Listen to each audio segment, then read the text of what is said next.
Jeff, thank you so much for joining us today. As we start, can you maybe talk a little bit about your current role and what's in your purview? Yeah, I lead marketing at Hoxhunt. We're a security behavior change cybersecurity company.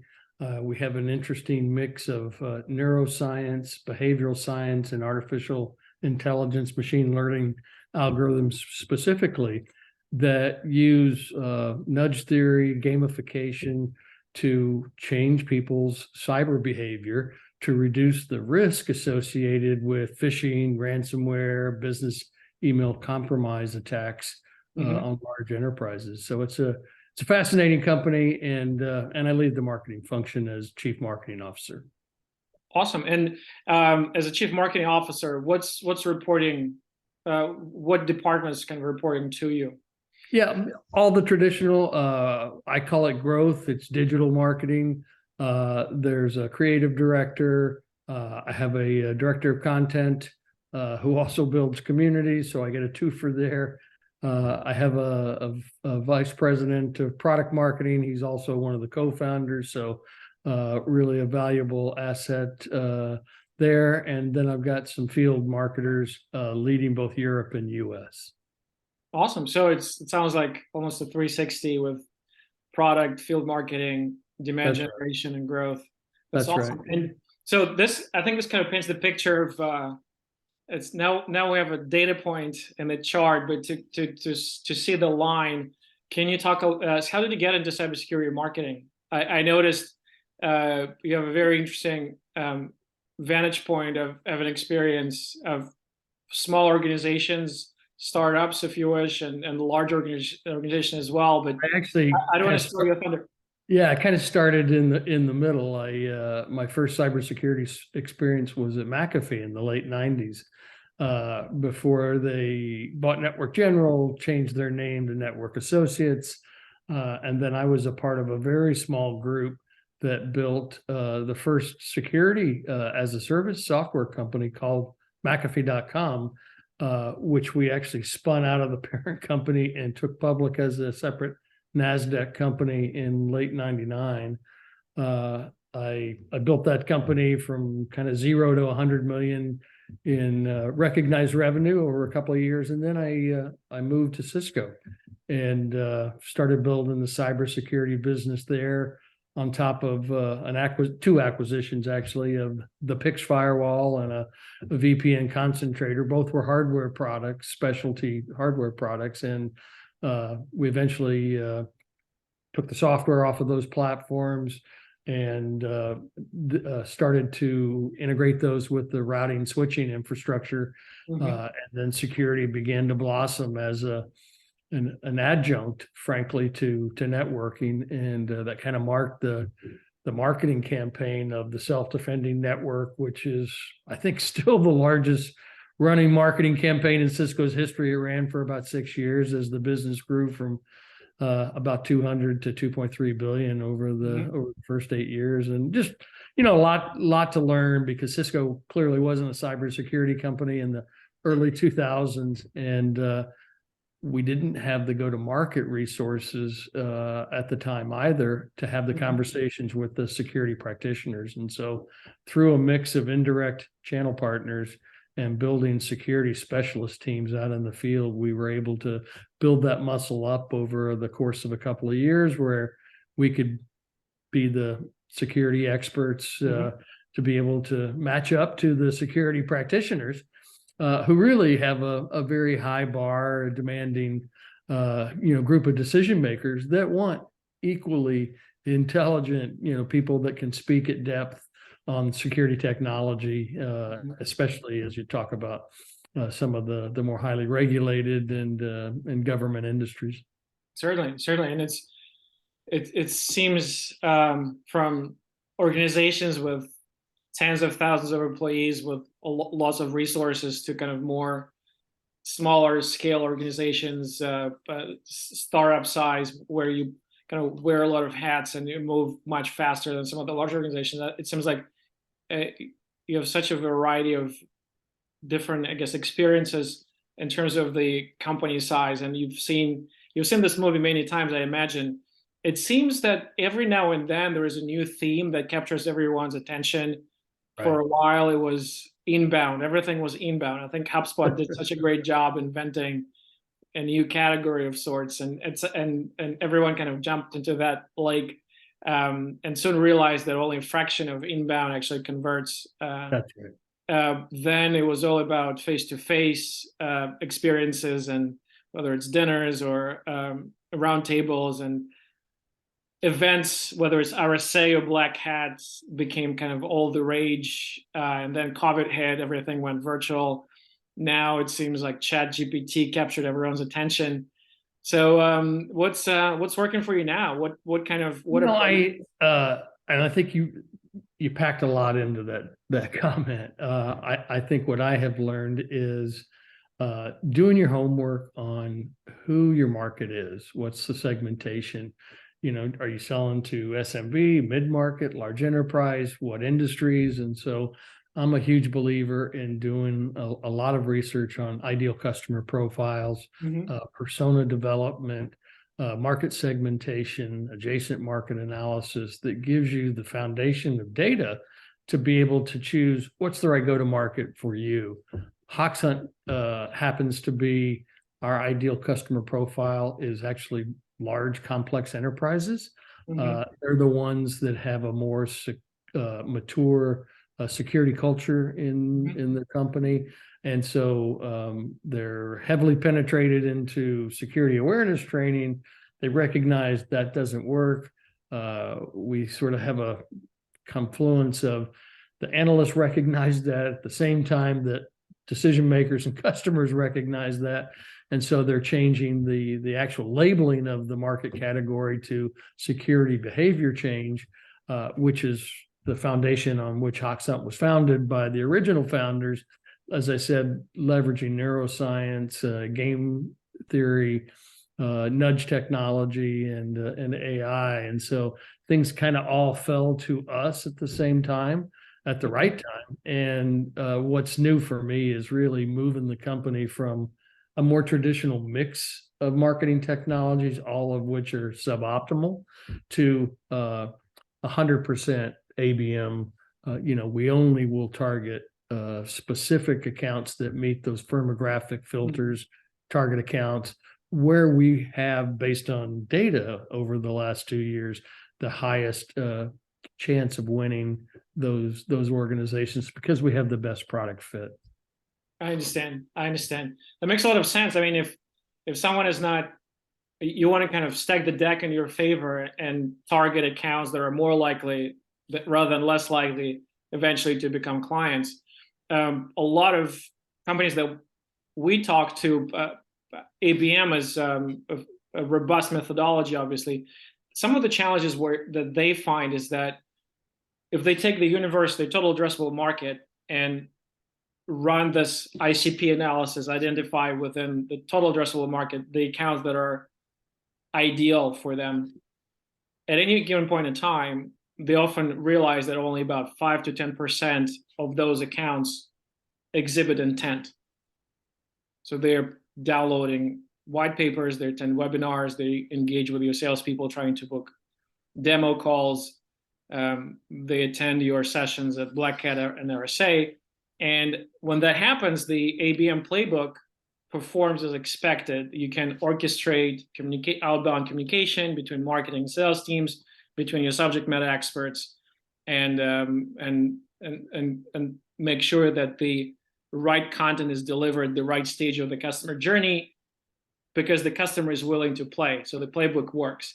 Where a lot of companies that we talk to, where they find challenges, is that the flip side of it, the inverse, is that 80-90% of those accounts are not engaging, not because they are not qualified, not because that particular person is not qualified by title or company size, but simply because the problem that you're solving, for one reason or another, currently is not their top 3 priorities. They're just busy fixing other problems, and as a result, they understand that they need to educate, evangelize the problem, so that it kind of bubbles up in their stack of problems they're looking at, but the challenge is getting access. How do you talk to someone? How do you educate someone who doesn't want to talk Right. to you, essentially? Yeah, I So mean, I think it is different for different markets, especially super competitive markets. I would say we're really fortunate in that it's a 90+% penetrated market. Every company above 1,000 employees has some form of security awareness and phishing training program in place.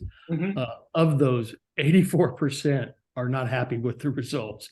And so, as I was sharing earlier, it's kind of a confluence of events of timing that really have fallen into our lap at the right time, at the right place. We're repositioning the company along with the analyst opinions to really focus on security behavior change and a human risk management platform. At the same time, customers are coming to the conclusion, I've got to stop trying to expect risk reduction if I'm doing the same thing I've been doing for 10 years. And so, of course, that's the perfect definition of insanity. You do the same thing and you expect a different result. So, I think in our case, 100% ABM strategy works. I think in other companies that may target SMB markets or have, like I said earlier, super competitive environment, ABM doesn't necessarily fit that go-to-market model. And I think that's where I go back to the foundation of do your homework. Who's your customer? What do they look like? Are you indirect or a direct? Likely model? Do you have a lot of partners? Do you not have partners? I mean, all those factors, I think, eventually help lead you to the right choice and decision. And for us, it was we were going to move 100% all in on ABM. And mhm. if you're targeting large enterprise, like I said, with the kind of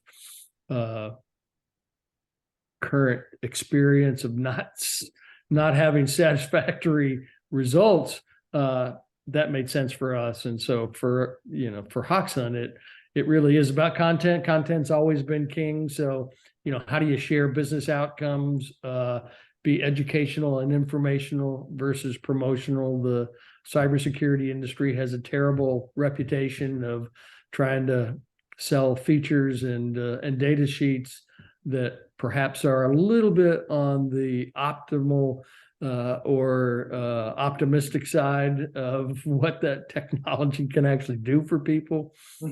We're blessed with great customers like DocuSign, who in the first 90 days they reduced their risk measurably by some 1,000%. Wow. Avanade is another great example. The Microsoft Accenture joint venture, where in the first 90 days of using one of our products, they reduced or improved the efficiency of their SOC by 99% because we reduced all of the extraneous noise of phishing attacks that were bypassing email security gateways and then using AI to classify and package them as true incidents. So, some of these technological methodologies are not new, but just the application of what we were doing was really effective. And when you hear outcomes, business outcomes like that 2, 3, 4, 10, 20, 50 times, you get greater confidence that I can trust that I'm going to see those outcomes myself. And I think that's another part of modern marketing, which is focusing more on business outcomes than product features. Certainly. Well, it's as you said, it sounds like you have the benefit of your potential clients already being aware of the problem and dissatisfied with the current solution.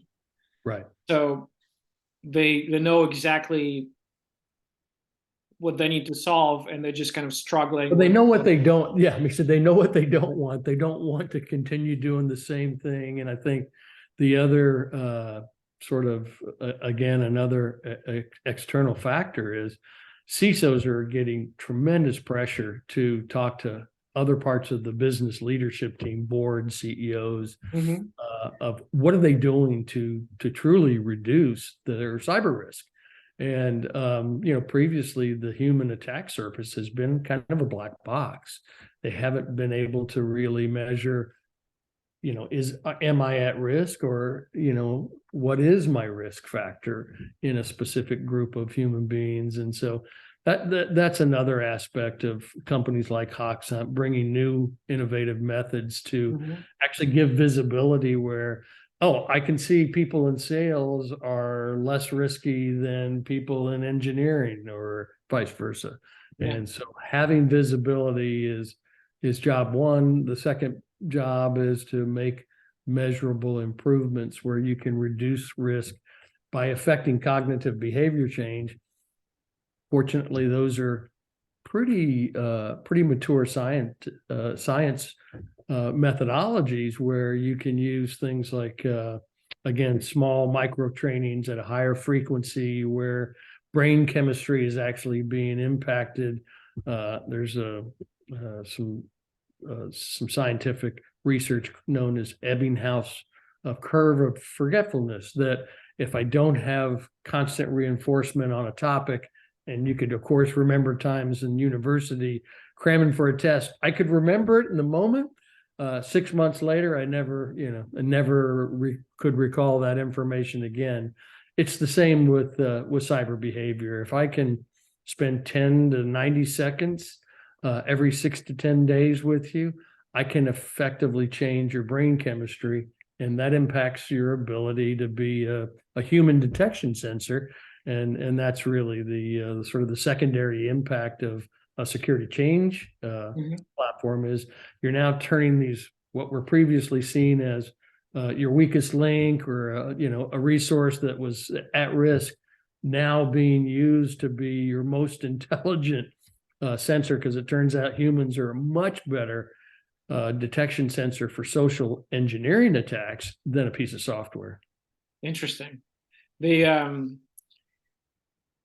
The quote that I sometimes hear is that from CISOs is that they would say, well, I can patch my systems, I can upgrade my network security, but I cannot upgrade the user. It seems like you crack the code, because it's a lot of it is behavior. Well, not behavior modification is to probably not the correct term, but getting people to change their behavior and turning them, to your point, from the weakest link, the attack vector for phishing attacks, turning them into actually a line of defense. Yeah, your first line of defense, because I mean, it's don't click on that. And some of these attacks, I'm sure you've received some of them either in text or an email. They're starting to come through some Slack and Teams messages. They're pretty darn sophisticated, and it's a very practiced eye to sort of look at that, and it's like, that's not real. That's an attack, and some of them are so insanely sophisticated. I think it was like a year ago, maybe 2 years ago, and I think it was a technology company, so a fairly sophisticated crowd. Someone posted an event, I think on Facebook, a company picnic. A day later, an email comes, hey, check out the photos from the company picnic. Here's the link. So it was very contextual, very kind of simple. Right. Nothing. Someone clicked, and it all took one person. Well, and that's the other thing I think, and this is where AI really is important, because we support 31 languages. We know your role in your company, who your coworkers are, what geography you work in. So if I was an accountant in London, hey, Jeff, your colleague down the hall, just got a urgent request from the CFO to send the latest blah, blah, blah, and it's like, hey, wait a second. That is my colleague. That looks like my company URL. I am in this cycle where I'm, passing documents. And so some of our phishing simulations are really uncanny in terms of their realism. Interesting. Well, it's a very interesting. In cybersecurity, well, one, it's what we're realizing. It's a team sport, and it's an ever-moving target. So it's always the the bad guys adopt new technology. They're nimble, and it's an enterprise. I was talking to Mike Mistrovich, who's um, CISO at Rubrik, but he was deputy CISO at CIA, and it's what I learned a lot myself of just how sophisticated and how well resourced those bad actors are. So it's always a moving target. It's always you can never be kind of resting your laurels and consider your job done, because it's essentially never. Well, yeah, it's like the age-old CISO adage, which is they only have to be right once. I have to be right all the time in terms of my strategy. And so, ironically, at Cisco, I was a part of some 19 acquisitions of a variety of technologies across the whole landscape of cloud, network, endpoint, you name it. I never thought to address the human attack surface until I got connected with Hoxhunt not too long ago, and just been fascinated by the real impact. And as a marketer, you always want to sell the best product. And when you have end users writing reviews unsolicited that what a wonderful experience that was, I'd like more, please. It's like, wait a second, this is completely opposite to the rest of the marketplace. Let me dig in here and investigate what's going on. Yeah, interesting. Jeff, I know we're coming up on time a little bit. What are your predictions? I mentioned you have a crystal ball and can see into the future. 12 months from now, cybersecurity marketers will be obsessed about what two or three things in your view? Yeah. I mean, I think it's the basics, honestly, Misha, that people are going to be forced to, and this has been happening for some time. I don't think this is new in terms of an evolution of being more of a data scientist as a marketer, less of worrying about sort of creative campaigns. Look, content's important, but you have to learn what content's engaging at what point in the customer journey, and make sure that you've got appropriate content for the appropriate person at the right time. And I think it's been this way for a while. Right content, right person, right time. I think the measurability of being able to execute on that is where people have been challenged. And it's why you've seen the rise of these intent platforms like 6 Sense and Terminus and others that are giving you visibility into activity that's offsite. So I'd love to see, web searches on my competitors or other search terms that are adjacent. I've now got visibility into that, through a modern marketing tech stack. And that's super helpful, because now you can match up intent with the measure of engagement that you have with your own campaigns. And it just makes you a lot smarter working with your sales counterpart to pass an opportunity that is ready for them to engage. Certainly. Well, and kind of in the same vein, in addition to that, I'm not sure if you saw the rise of what's in the industry is called the dark funnels. Yes, of course.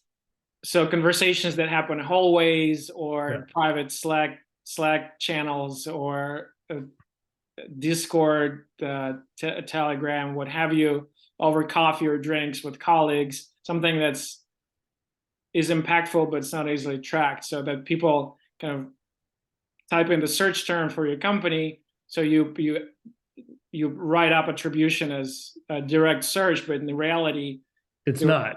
It's not, because there are 15 different touches before that, and it's something that we may never get visibility. But to your point, as long as we create content that's relevant to the stage of the marketing journey, and we do our best to serve exactly what's needed and nothing more, nothing less, I think the end result will work itself out. Yeah, I mean, the vast majority of the customer journey is self-directed with no interaction with the projected vendor. Certainly not with the sales team. So you've got to follow, where's the customer going? They want to be armed, again, informational, educational, don't be promotional. People are trying to make the best choice and decision for their particular instance. And the more you can educate them, the more you can become a trusted advisor, especially in cybersecurity. I think that's important. Certainly, certainly. Well, if you were to finish a sentence, actually two sentences, one would be, in 2023, I wish CISOs fill in the blank, and kind of in the same vein, in 2023, I wish cybersecurity marketers will. What would those things be? Yeah, I think in 2023, I wish CISOs would pay more attention to that human attack surface. It's where they're going to actually have the most risk reduction, irrespective of whether it's with us or somebody else. And I think in 2023, security marketers just should go back to some of the basics and do their homework on ideal customer profiles, who's their persona, map a customer journey, and build engaging content for each step. It sounds simple. It's a lot of hard work to do it correctly, and it's even harder to measure the delta on one piece of content versus another, one campaign versus another. But it's in that way that they'll have the most success. Certainly makes a lot of sense. As you said, it's simple, but probably not easy. But it's That's right. Jeff, where can our listeners find you? Are you mostly on LinkedIn? What's the best way? Yeah, I'm because of the nature of our business, I'm a proliferate LinkedIn person. So try to follow as many other thought leaders in both the marketing space, but also the technology space as possible. I'm somewhat active on Twitter, although I always fall behind I would say prioritize LinkedIn over Twitter, and then they can reach me directly at Hoxhunt. I'm jeff.platon@hoxhunt.com. So awesome, Jeff. Thank you so much for your time. All right, thanks, Misha.